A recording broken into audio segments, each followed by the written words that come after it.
Hi every one. நம்ம டேங்கில் அடுத்து இருக்கிற ஃபைட்டர் ஃபிஷ் தான் இன்றைக்கி பார்க்க போகிறோம். இவன் வந்து blue fighter fish guys. Actually வந்து லாஸ்ட்டாக நம்ம ஒரு வீடியோ போட்டிருந்தோம், ரெட் ஃபைட்டர் ஃபிஷ் காட்டியிருந்தோம். அந்த ஃபைட்டர் ஃபிஷ் வாங்குறதுக்கு முன்னாடியே இந்த ஃபைட்டர் ஃபிஷ் வாங்கிட்டோம். ஸோ இவன் வந்து டேங்கில் வந்து எல்லா ஃபிஷ் கூடமே அடாப்ட் ஆகிட்டான். என்னென்னா நல்ல வந்து மற்ற மீன்கள் கூட இவன் சண்டை போடுறதெல்லாம் கிடையாது.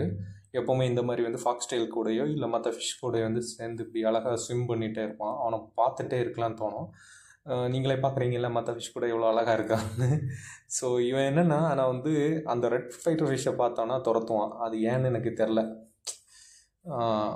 சூப்பராக பார்க்கவே நல்லா இருக்குல்ல. அவன் டான்ஸ் ஆடி ஸ்விம் பண்ணுறது, டான்ஸ் ஆடுற மாதிரி தான் இருக்கும். சிறக விரிக்கிறது அழகாக இருக்கும்.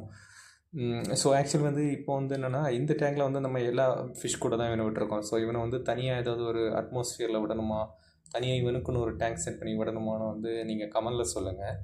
ஸோ இந்த வீடியோஸ் உங்களுக்கு பிடிச்சிருந்தா கமெண்டில் சொல்லுங்கள், சரியா? அதேமாதிரி வந்து வேறு ஏதாவது ஃபிஷ் இதில் ஆட் பண்ணணுன்னாலும் சொல்லுங்கள் கைஸ். இப்போ பாருங்களேன், ஆக்சுவலி வந்து அவன் வந்து இந்த டேங்கோட ஓரத்தில் போகிறான். என்ன ரீசன்னு பாருங்கள். அங்கே வந்து ரெட் ஃபைட்டர் ஃபிஷ் அங்கேருந்து வந்துட்டுருக்கா. பார்த்தீங்களா? ரெட் ஃபைட்டர் ஃபிஷ்ஷை துரத்துறான். இப்படி தான் எப்போவுமே பண்ணான். ஸோ இந்த வீடியோ பிடிச்சிருந்தா லைக் பண்ணுங்கள். Bye guys.